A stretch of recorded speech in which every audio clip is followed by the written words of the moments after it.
Bismillahirrahmanirrahim. Assalamualaikum warahmatullahi wabarakatuh. Alhamdulillahi rabbil alamin wal aqibatu lil muttaqin wala udwana illa 'alal zalimin.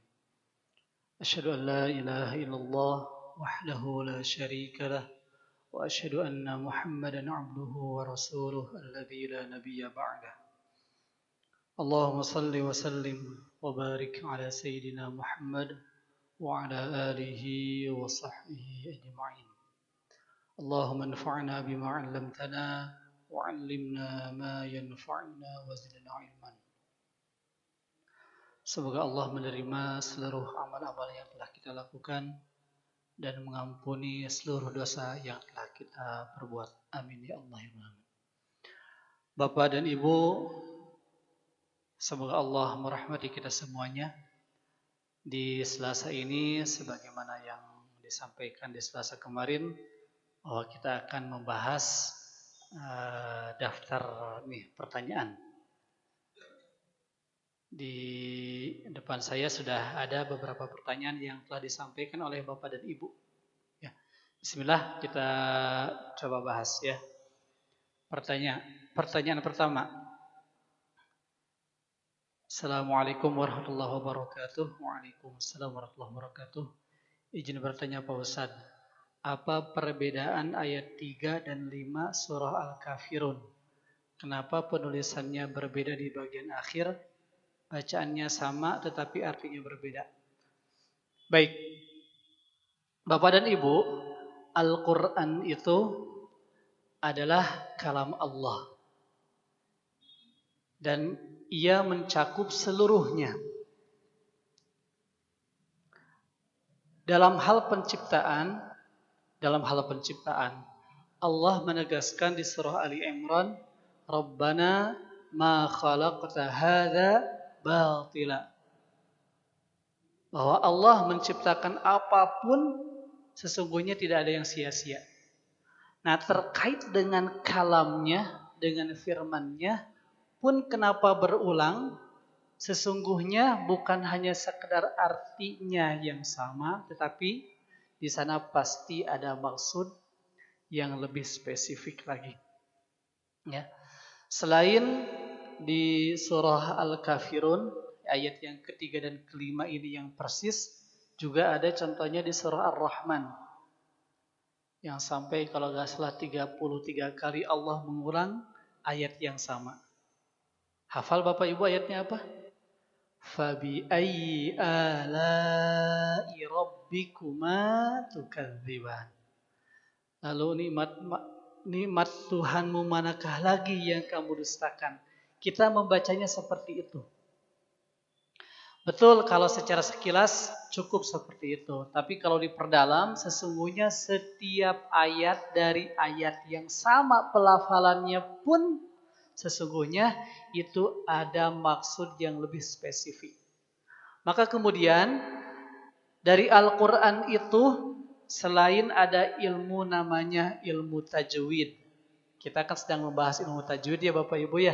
Bagaimana kita membaca Al-Quran yang benar. Ada juga ilmu tahfidz. Bagaimana menghafalkan Al-Quran. Al-Quran yang biasa kita baca aslinya mah perlu kita hafalkan seluruhnya. Itu. Pun juga karena Al-Quran ini adalah hudan, petunjuk, maka perlu ada penjelasan dari Al-Quran. Maka kemudian ada yang namanya ilmu tafsir. Nah, dalam ilmu tafsir ini akan diperjelas. Walaupun juga tafsir juga macam-macam. Maka Bapak dan Ibu kalau ingin mencari buku-buku, kitab-kitab yang spesifik tafsir pun macam-macam. Ada tafsir Al-Muyassar yang mudah-mudah saja. Ada tafsir, contohnya tafsir Al-Maraghi. Ada tafsir Al-Munir. Ada tafsir Al-Qurtubi. Ada tafsir Fi Dhiraril Quran.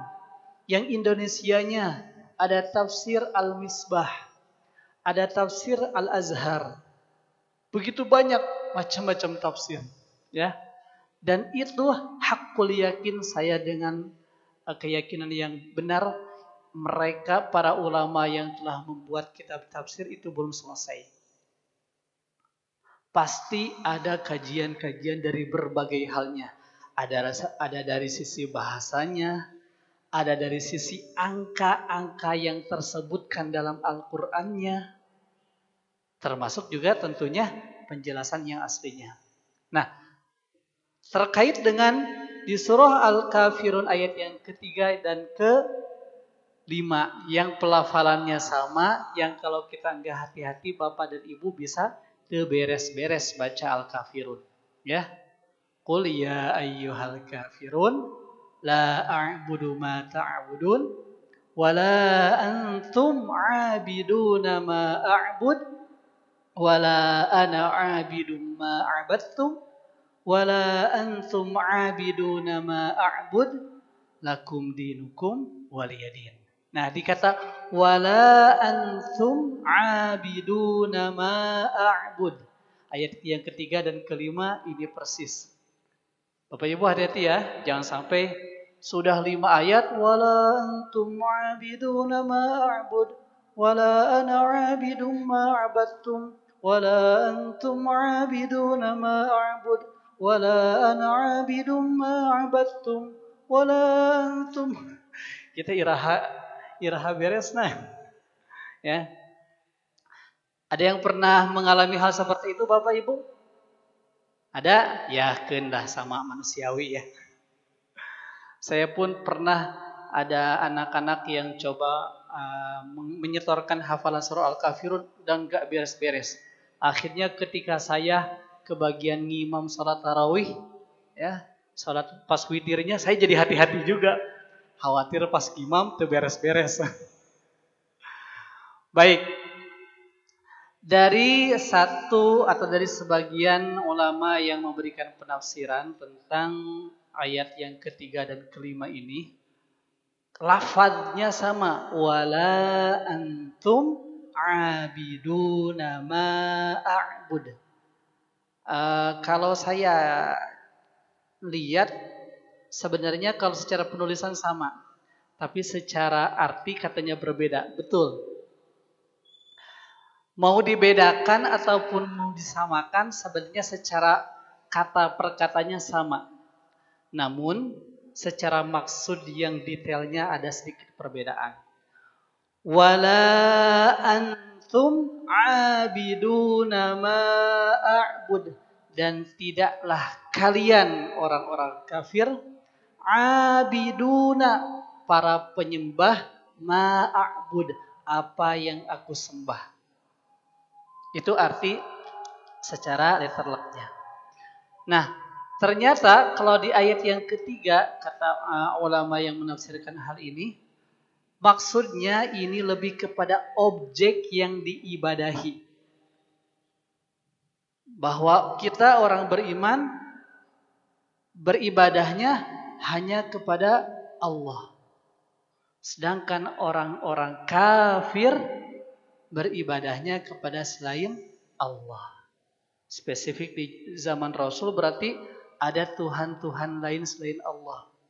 Ada yang dinamakan dengan Lata, Uzza, Manan gitu kan. Dan banyak sekali Tuhan-Tuhan lainnya. Itu yang ayat yang ketiga lebih kepada objek yang diibadahi. Sedangkan di ayat yang kelima itu maksudnya pada tata cara peribadatan yang berbeda. Tuhannya sama, ya, agamanya beda, tata caranya pun juga berbeda. Bagaimana kalau ada yang Tuhannya sama, tata caranya hampir sama juga? Ya kalau dia mengakunya bukan Muslim, berbeda ya. Gini. Karena katanya ada 3 agama yang Tuhannya sama, ya. Tapi kalau yang satu mah murni tidak ada Tuhan-Tuhan yang lain. Yaitu agama Islam, Yahudi, dan Nasrani. Sama-sama Tuhannya Allah. Nah kalau yang lain ada, selain Allah ada yang lain. Kayak Yahudi, selain Allah ada anaknya namanya Uzair. Kalau Nasrani ada Allah, ada siapa lagi? Ada Maria dan ada Ruhul Kudus. Ya, ada juga disebut apa? Isa Al-Masih, karena Al-Masih juga katanya Tuhan. Ya. Ya. Nah, di ayat yang kelima ini maksud detailnya adalah pada tata cara peribadatan. Cara kita ya dengan cara kita berbeda dengan caranya orang-orang kafir. Itu maksudnya Ibu dan Bapak ya, terkait dengan surah Al-Kafirun ayat yang ketiga dan kelima. Kemudian bacaan tahiyat awal mengangkat jari mulai kapan? Ini nih, mulai kapan ya? Bapak dan Ibu, dalam sholat itu yang utama adalah tasyahudnya, duduknya. Baik tasyahud awal ataupun tasyahud akhir. Ya. Adapun masalah posisi tangan, sebenarnya dia adalah kesunahan. Jadi tidak mutlak. Kata Rasul, yang tangan kanan simpan di atas paha kanan. Ya, yang telapak tangan kiri disimpan di atas paha kiri. Ya. Yang sebelah kiri full tangannya itu nempel ke paha kita begitu. Ya, ada yang mengatakan simpannya, pegangnya si lututnya, ada yang ratakan. Ya. Yang satu lagi yang kanan ini hanya 3 jari yang menempel ke paha. Adapun yang telunjuk sama jempolnya ya. Bukan 3 jari, 2 jari ya. Jadi si posisi tangannya awalnya sama seperti yang kiri. Namun kemudian ada saatnya kita mengangkat jari ya. Cara mengangkat jarinya gimana? Cara mengangkat jarinya sebenarnya juga ada perbedaan di sini. Ada yang mengatakan mengangkat jarinya dengan cara beginikan. Jadi antara telunjuk sama jempol sama-sama menghadap ke depan. Ya. Tapi ini yang yang saya ikuti adalah si jempol ditempelkan dengan wusto. Wusto teh tangan jajangkung, yang tengah. Ya, begini. Ya. Kapan digerakannya? Imam para madhab memang berbeda. Ya. Ada yang mengatakan diangkatnya pas di awal at-tahiyyatul mubarakatus salawatut thayyibatul lillah. Jadi ketika at-tahiyyatul ya. Jadi Bapak Ibu bukan ketika pas duduk dari sujud Allahu Akbar langsung dalam kondisi begini, tidak. Tapi duduk dulu kemudian ketika at-tahi baru diangkat si jarinya. Ya. Ini versi yang pertama. Versi yang kedua adalah ini yang difahami oleh Imam Asy-Syafi'i termasuk Imam Hambali kalau nggak salah ya. Angkat jarinya ketika membaca syahadat. Asyhadu an la ilaha illallah. Ya, ketika illallah awalnya begini. Illallah ya, kecuali Allah, angkat si jari telunjuknya ya. Mangga telangkung ya Bapak Ibu mau ngambil yang mana ya. Termasuk apakah dengan digerak-gerakan atau diam saja? Istilahnya tuh yuharrikuha dalam hadis itu. Ya ada yang mengatakan memang yuharrikuha dalam hadisnya, tapi juga ada yang mengatakan tidak. Yuharrikuha itu menggerak-gerakan. Maka kita lihat ada di antara mungkin kaum muslimin yang ketika tasyahud itu ada yang diam saja si telunjuknya, ada yang digerak-gerakan. Ya. Ya itu pun juga mangga telangkung. Dua-duanya insyaallah sahih secara dalil. Ya. Hanya ulama mengatakan sebenarnya dalil yang mengatakan diam itu lebih banyak daripada dalil yang mengatakan menggerak-gerakan. Ya. Sepanjang sahih ya boleh berarti. Jadi Bapak Ibu mau diam saja, Mau menggerak-gerakan mangga saja, ya. Dan esensinya adalah kekhusyuan salat kita. Jadi jangan sampai ini sebelah kita menggerak-gerakkan jarinya, yang sebelahnya mikirin itu naonannya. Tidak begitu, biasa aja, ya. Fokus dengan bacaan kita, karena salat itu yang intinya adalah alladzina hum fi salatihim khashi'un. Yang salatnya khusyuk. Kayak tadi lagi salat ternyata ada suara HP, ya. Yang tadi mah sebentar. Kadang ada yang suara HP-nya terus-terusan. Cing Bapak Ibu yang punya HP-nya mending cicing saja menunggu sampai beres atau gimana? Bapak Ibu gak khusyuk jelas, ya, yang punya HP-nya. Bagaimana dengan yang lain? Sami, sarua, ya, gak khusyuk. Jadi gimana dong? Kalau Bapak Ibu punya HP lupa mematikan HP-nya ketika sholat berjamaah, kring gue, suaranya mengganggu, ya. Sebelum berketerusan, mending ambil saja HP-nya, matikan segera, sholat lagi lanjutin, ya. Jangan nunggu di nanti-nanti. Kenapa? Karena yang akan jadi korban bukan hanya Bapak Ibu yang punya HP. Yang akan menjadi korban seluruh jamaah, ya. Keur salat teh karaka kudering HP, ya. Apalagi kalau yang dering HP-nya nyanyian coba. Aduh, Allahu Akbar. Ya. Jadi intinya khusyuknya itu. Iya. Baik-baik. Ini terkait dengan pas sholatnya lagi di waktu awal, ya. Kenapa? Karena sekarang nih kita kajian, tapi ada yang sholat, ya. Bisa jadi akan mengganggu. Namun kalau kita tidak mengadakan acara seperti ini, kapan kita akan mengerti tentang keilmuan, ya? Maka yang paling inti dikejar adalah salat awalnya. Sesungguhnya salat yang lain pun juga perlu dikondisikan. Nah, bagaimana dengan Asmaul Husna?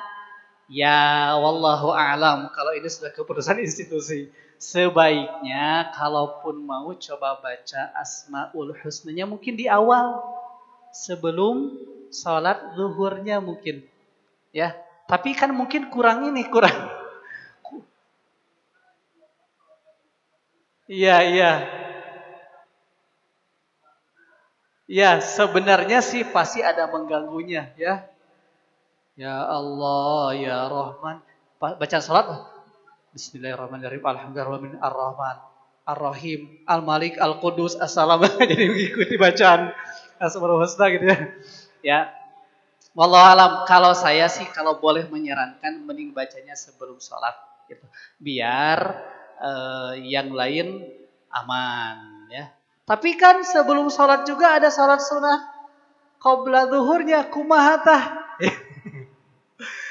Ini bukan kewajiban, ya, ini sewaktu-waktu, ya. Dan baca Asmaul Husna tentu bagus agar kita teringatkan dengan Allah yang punya berbagai nama-nama yang sangat baik, ya. Ya, sewaktu-waktu oke lah, ya. Kan tidak di 5 waktu, ya Pak, ya? Enggak, ya. Ya, ini mah dalam rangka syiar saja dulu, ya. Bapak Ibu punten, ya. Ini dulu aja, ya. Biar kita beres ini dulu. Begitu Bapak, ya. Semoga bisa dikiati.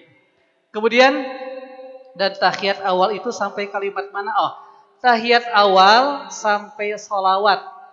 Sholawatnya yang mana?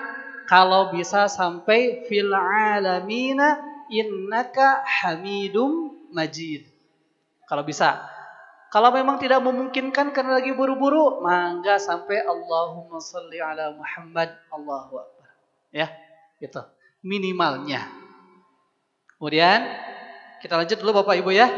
Yang selanjutnya Pak Ustadz, kalau misalkan saya berhenti di waqaf lam alif, kemudian shad lam, apakah itu wajib diulang atau tidak apa-apa kalau tidak diulang? Dalam masalah waqaf ketika membaca Al-Quran, Tidak ada kewajiban syar'i dan tidak ada keharaman syar'i. Masalah wakaf termasuk tanda-tanda wakaf yang pernah saya gambarkan itu adalah ijtihadnya ulama. Ya, ijtihadnya ulama, tanda-tanda wakaf itu bukan dari Rasul.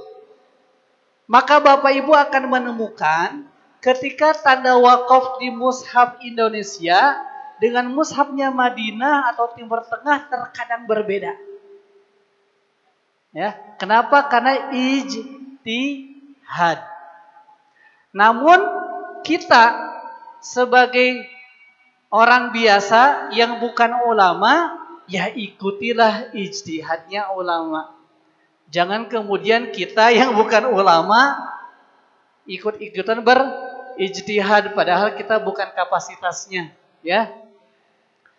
Nah, kalau kita lagi pakai yang mushaf Indonesia, ya ikuti saja yang Indonesia. Kalau yang lagi yang pakai yang Timur Tengah, pakai yang Timur Tengah, ya. Insya Allah para ulamanya siap bertanggung jawab dunia akhirat, ya. Bagaimana caranya? Begini, karena memang perbedaan itu, maka bisa jadi di satu mushaf ulama mengatakan ijtihadnya harus berhenti, tapi di mushaf yang lain malah tidak boleh. Bisa jadi berbeda seperti itu, ya. Namun bimbingan simpelnya bagi kita yang awam, ketika lam alif dan di tengah ayat. Kalau di akhir ayat walaupun lam alif boleh diteruskan, ya.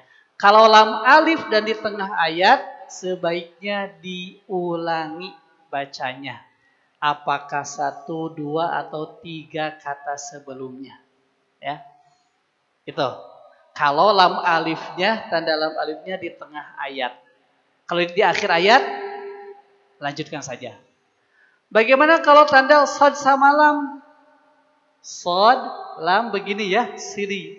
Maka kalau berhenti di sana, lanjutkan saja. Karena sili itu atau shad lam itu artinya sebaiknya lanjut, tapi kalau berhenti tidak masalah.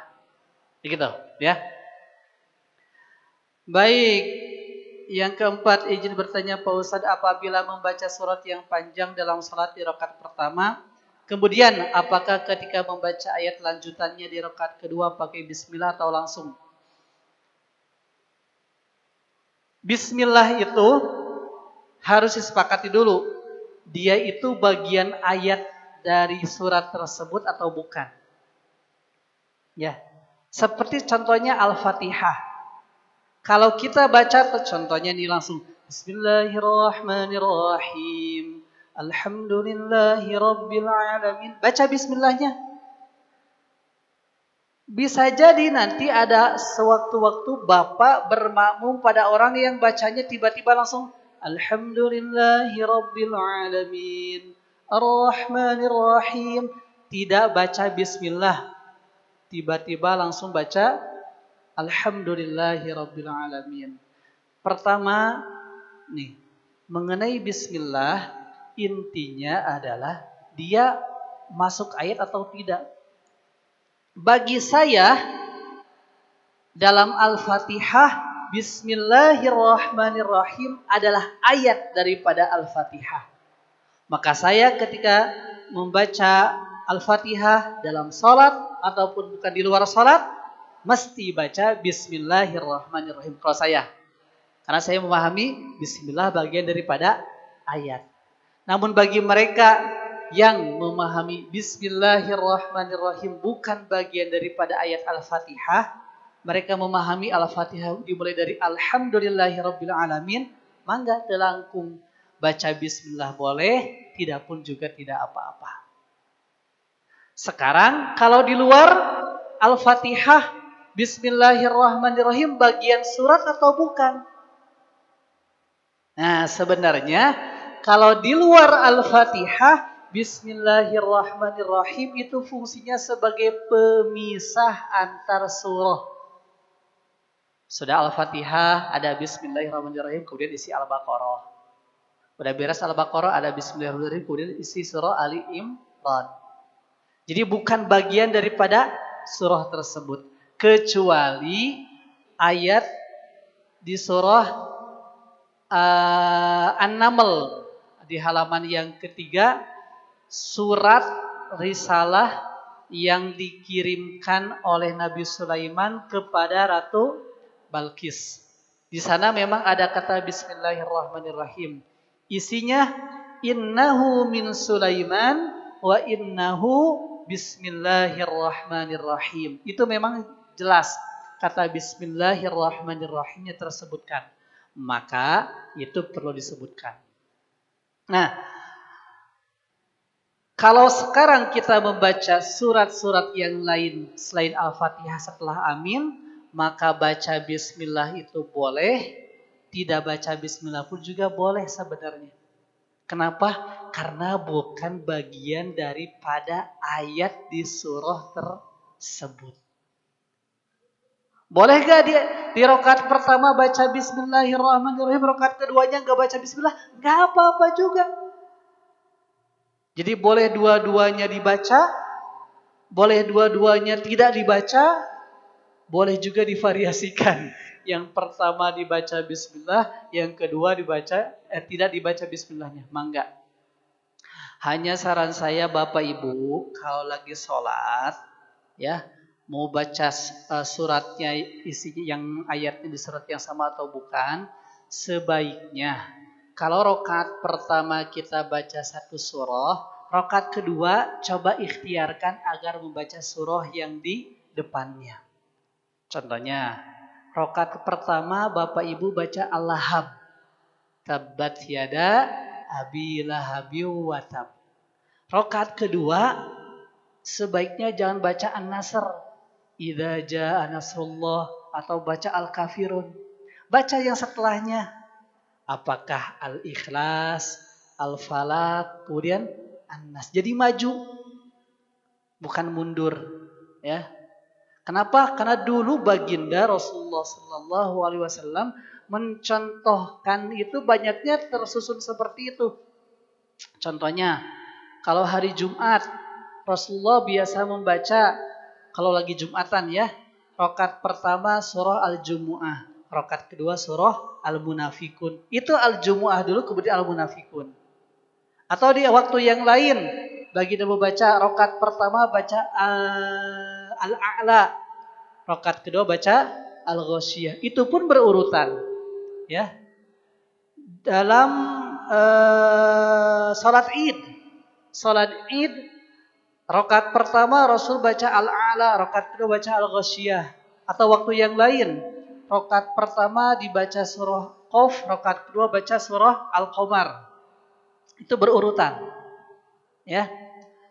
Kalau lagi salat subuh di hari Jumat, baginda membaca rakaat pertama As-Sajdah, rakaat kedua Al-Insan. Itu pun juga di depannya, bukan mundur.